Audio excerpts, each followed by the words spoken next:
welcome to Takshla classes. This is Shripati. I'm going to discuss a very important topic of you can say science topic, that is sound. काफ़ी बार UPSC इस topic पे भी बार बार पूछता है आपके question CDS में, CAPF में और एनडीए में. आइए ज़रा समझे साउंड के बारे. Exactly what is this sound is a type of wave and how it travels, all these things which are very very relevant. आप पिछले 3 पेपर में कहूँगा उठा के देख लीजिए, सीडीएस का या सीएपीएफ का या एनडीए का. you will every time find a single question from this sound topic, very logical and very simple topic, right? So let us discuss about this sound. और भाई बिफोर स्टार्टिंग दिस सेशन, अगर आप लोग ये join कर रहे हैं तो दोस्त सब्सक्राइब कीजिएगा इस चैनल को और रिंग बटन को हिट कीजिएगा. We are going to cover up 1500 topics before examination of your CDS and CFF, and the things are going to be very easy. 15 minutes videos we are going to pick up. आप एक बार ज़रूर check करिए. बाकी हमने science के topic electromagnetic waves डाला हुआ, यहाँ पर हमने सेस्मिक वेव्स डाला. We have covered the physics topics, convection, convex current, convex mirror और कनकेव मिरर. काफ़ी टॉपिक्स हैं, geography, polity, history, economic. I can guarantee you will get easily questions out of these topics. That is what my promise is. Yes, we are going to bring out the current affairs also. Within a week we are going to cover up the whole current affairs very thoroughly from January till this paper. आपको paper में current affair एक भी बाहर आ गया आप उसी समय बताइएगा. That is what we can promise you. Let's now discuss about the topic of sound, which is again very very crucial topic आपके एग्जामिनेशन के लिए. सबसे पहले मेरे भाई, sound is basically source of is a form of energy. It is produced by vibrations, right. और sound waves की अगर करेक्टरिस्टिक्स बात करें तो भाई लॉन्गिट्यूडनल वेव्स हैं. जैसे हमने बात की थी पिछली क्लास में, light is a transient waves. यहाँ पर क्या, ये है मेरे भाई लॉन्गिट्यूडनल वेव. याद रखें, इलेक्ट्रोमैग्नेटिक वेव्स भी ट्रांसवर्स वेव्स हैं.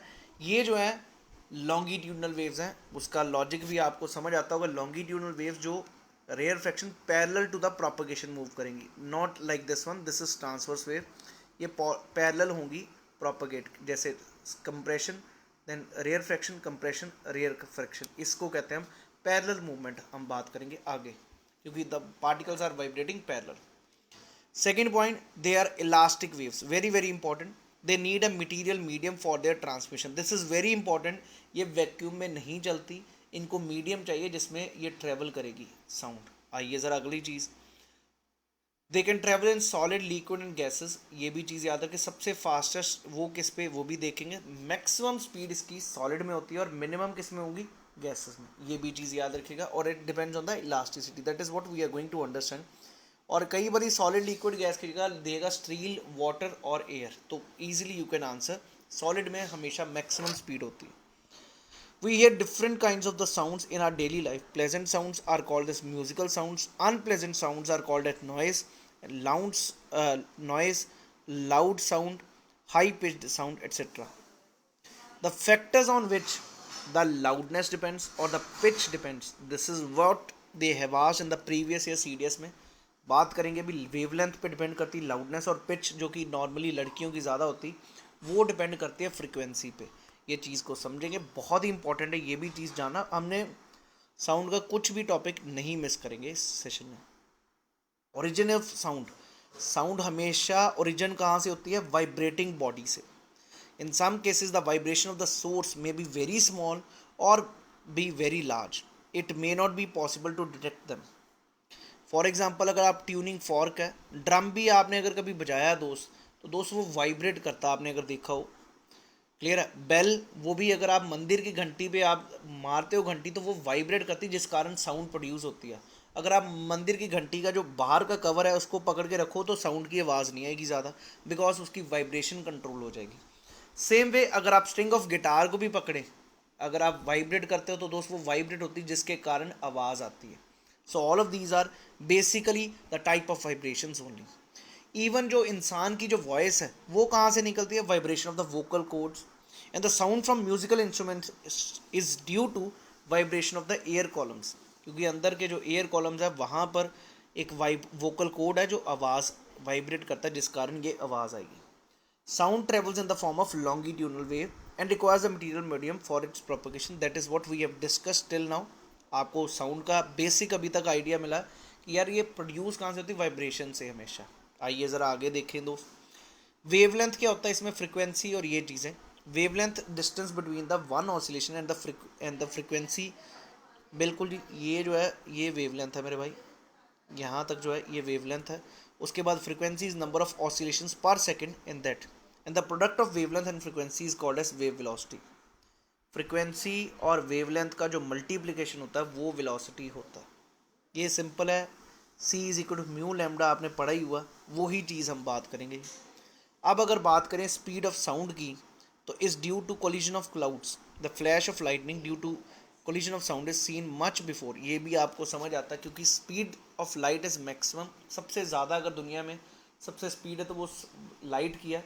इस कारण जब बादल गरजते हैं तो पहले बिजली दिखेगी आपको, बाद में आवाज़ आएगी। This is what we are trying to explain, because the speed of light is greater than the velocity of sound. The velocity of sound depends on the which of the following properties of the medium. This is very very important, ये भी आपके paper में आ सकता है। Elasticity पे depend करता है, density पे डिपेंड करता है, प्रेशर पे डिपेंड करता है और टेम्परेचर पे डिपेंड करता है। ये बहुत इंपॉर्टेंट पॉइंट है, याद रखिएगा कि यार किस पे डिपेंड करती है। ये डिपेंड करती है इलास्टिसिटी पे, जितना ज़्यादा इलास्टिक हो उतनी ज़्यादा तेज़ स्पीड होगी। फॉर एग्जाम्पल सॉलिड हमेशा सबसे ज़्यादा इलास्टिक होता है क्योंकि उस पर ऊपर आप प्रेशर डाल रहे हो तो वो डिफॉर्म ही नहीं होता। इलास्टिसिटी होता क्या, जितना आप फोर्स लगा रहे हो वो उसकी वो डिफॉर्म होगी, पोजीशन वापस रिटेन करे। तो साउंड सॉलिड पे अगर आप जब प्रेशर लगा रहे हो लगा रहे हो तो वो इलास्टिक सबसे ज़्यादा, अगर आपने कभी पढ़ी है साइंस, तो साउंड सबसे ज़्यादा इलास्टिक होता है, फिर लिक्विड फिर गैस। तो साउंड में इसलिए सबसे ज़्यादा स्पीड होती। डेंसिटी पे भी डिपेंड करता है जी, क्लियर है जी। और यही चीज़ जब आप सॉलिड से गैस पे जाओगे तो साउंड स्पीड की कम होगी। Increases with increase in temperature also, जितना ज़्यादा तापमान बढ़ेगा तो डेंस स्पीड बढ़ेगी। इवन जितना ज़्यादा डेंसिटी बढ़ेगी तब स्पीड बढ़ेगी। ये लॉजिक समझ आ गया जी सभी को। Speed of sound depends on EDPT, elasticity, density, pressure and temperature. अब अगर बात करें एक यार बहुत ही बार 2-3 बार ये आपके इको पे न्यूमेरिकल भी पूछे गए हैं, उस पर डिस्कस करेंगे। रिफ्लेक्ट भी होती है दोस्त साउंड, रिफ्लेक्शन समझते हैं ना, वापस आएगी करने। when the sound is incident on a solid or liquid surface, it bounces off the surface like light rays. Sound also obeys the laws of reflection and refraction. Sound waves to reflect we need extended surface or obstacle of large size. The rolling of thunder is due to successive reflection from the clouds and land surfaces. According to the law of reflection of the sound, the directions in which the sound is incident reflected make equal angles with the normal. वही चीज़ जो हम बात करते हैं दोस्त, जितना angle होता था उससे ही वापस आ रहा है। Same i is equal to r, ये रिफ्लेक्ट आई लाइट के लिए हम करते हैं, वही चीज़ सेम होती है किसमें, साउंड में। अब ज़रा समझेंगे इसी रिफ्लेक्शन ऑफ साउंड को, एको क्या होता है।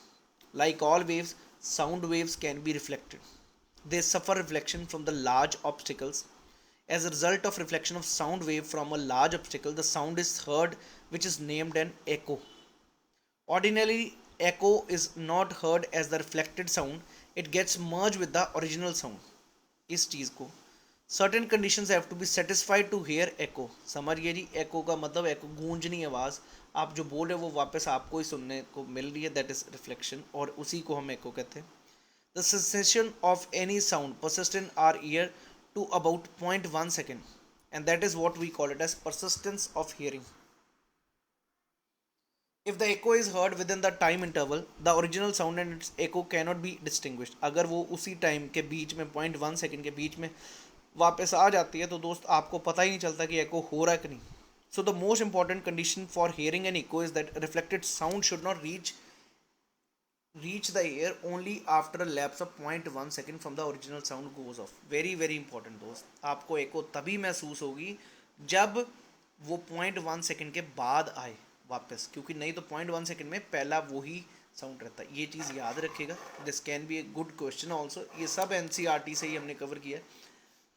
दूसरी चीज़ एक और समझिए दोस्त, आपने कभी थिएटर में देखा वो सारा साउंड का ही, इसको कहते हैं अकॉस्टिक्स। ये हम इंजीनियरिंग में भी पढ़ते हैं अकॉस्टिक्स, जहाँ पर आपको इस हिसाब से सिस्टम लगाना है ताकि भाई आवाज़ वापस गूंजे ना, तो नहीं तो मूवी का मज़ा ही नहीं आएगा। एक प्रॉपरली अकॉस्टिक्स यूज़ किए जाते हैं so that the structure of the engineers को इस साउंड का कॉन्सेप्ट को यूज़ करके बनाना पड़ता है स्ट्रक्चर, ताकि वो रिफ्लेक्ट बैक ना हो।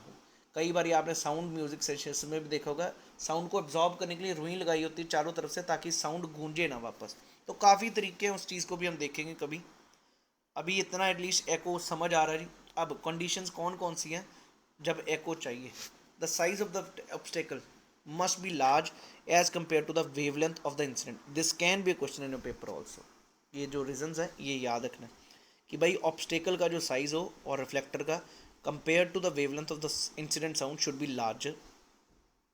The distance between the source of sound and the reflector should be at least 17 meter. Minimum distance मेरे भाई 17 मीटर चाहिए अगर आपको प्रॉपरली साउंड का डिस्टेंस अगर आपको समझना है, एको को सुनना है, तो मिनिमम डिस्टेंस कितना होना चाहिए? 17 मीटर। ये भी याद रखें। Intensity loudness of the sound should be sufficient for the reflected sound reaching the ear to the original sound should be of short duration. ये भी चीज़ याद रखें। ये नहीं बहुत लंबी हो तो वापस आने में टाइम लगे, तो वो चीज़ नहीं, छोटा ड्यूरेशन भी होना चाहिए। So that was about the sound. I hope you people are able to understand about this logic here about the sound. एक चीज़ और ऐड कर लीजिएगा जी, जो मैं बता रहा हूँ अभी, ये भी 2 बारी पेपर में क्वेश्चन पूछ चुका है इसलिए बता रहा हूँ। पिच किस पे डिपेंड करती है? फ्रीक्वेंसी पे। ये याद रखिएगा, pitch depends on the frequency, और जो लाउडनेस है वो डिपेंड करती है किस पे? वेवलेंथ पे। ये चीज़ भी याद रखिएगा। दूसरी चीज़ मेरे भाई, डेसिबल में हम मेजर करते हैं लाउडनेस ऑफ द साउंड, आपको भी पता है, लॉगरिथमिक। सिर्फ इतना याद रखना और कुछ नहीं। एक और, साउंड के लिए यूज़ कौन सा प्रिंसिपल होता है? Doppler's effect. ये भी चीज़ याद रखें, Doppler's effect is use for measuring the sound speed. वो भी चीज़ याद रखिएगा। एक और चीज़ भाई, अब जो जो चीज़ें याद आ रही हैं मेरे को यहाँ पर डालना भूल गया था, लेकिन I can easily explain you. What is match number? आप कभी मिसाइल सुनते हो, सुपरसोनिक, सब सोनिक। सोनिक वर्ड मतलब कहाँ से आ रहा है? साउंड से। तो मेरे भाई वहाँ पर हम यूज़ क्या करते हैं? साउंड का ही कॉन्सेप्ट यूज़ करते हैं, वहाँ पर हम मैच नंबर निकालते हैं। अगर तो सुन लीजिए, अगर आप रेशो किस चीज़ की है? एक जहाज़ चल रहा है, जहाज़ साउंड भी निकाल रहा है और जहाज़ की स्पीड भी है, उन दोनों की रेशो को कहा जाता है मैच नंबर। समझ आया जी लॉजिक? एक तो वेलोसिटी उसकी हवाई जहाज़ की होगी, और साथ में वो जो आवाज़ निकाल रहा है उसकी स्पीड। दो आवाज़ की स्पीड आपको सुन रही है या जहाज़ की स्पीड, वो दोनों को रेशो को कहा जाता है मैच नंबर। क्लियर है जी? ये चीज़ भी याद रखें। और मेरे को आंसर की में नीचे सभी लोग अपना कमेंट में लिखें, ऑडिबल फ्रीक्वेंसी क्या है इंसान को सुनने के लिए। क्लियर है जी? ये आपने लिखना आंसर। अल्ट्रासोनिक, सब सोनिक क्या होता है? ये कुछ सच कुछ नहीं है, जो बेसिक कॉन्सेप्ट है मैंने सारे समझा दिए आपको साउंड में। And you can now take out any question, rather discuss किए हुए हैं इसी सेशन में। अगर आप चेक करें प्लेलिस्ट में, science MCQs we have discuss all the NDA, CDS एंड CFF previous year questions on the science, that will be sufficient for you. Sound का लॉजिक अगर समझ आया हो तो दोस्त सब्सक्राइब कीजिएगा, शेयर कीजिएगा इस वीडियो को ज़्यादा से ज़्यादा। मैच नंबर, एक डॉपलर्स इफेक्ट आपको समझा दिया, कुछ इसको याद नहीं करना, सिर्फ याद करना Doppler's effect is related to what? Related to your sound concept. जब ट्रेन आ रही है उधर से और उसकी आवाज़ भी आ रही है, तो वो कैसे को ऑपोजिट मूव करनी है, तो प्लस करनी फ्रीक्वेंसी, अगर सेम जा रही है डायरेक्शन में तो माइनस करनी। कुछ नहीं है ये, आपको कुछ नहीं यहाँ से न्यूमेरिकल पूछेगा, पिच पूछेगा, वेवलेंथ पूछेगा, स्पीड किस में ज़्यादा होती किस में कम होती, यही क्वेश्चन आते हैं आपके CFF CDS में इस टॉपिक से। So that's all about this thing. अगर आपको अच्छा लगे ये सेशन तो please hit a like button, do share this as much as possible. We are bringing out more topics, more videos on these topics of your GS, and we assure you, you will find the questions from these topics in your paper. So thank you, wish you all the best. Jai Hind everyone.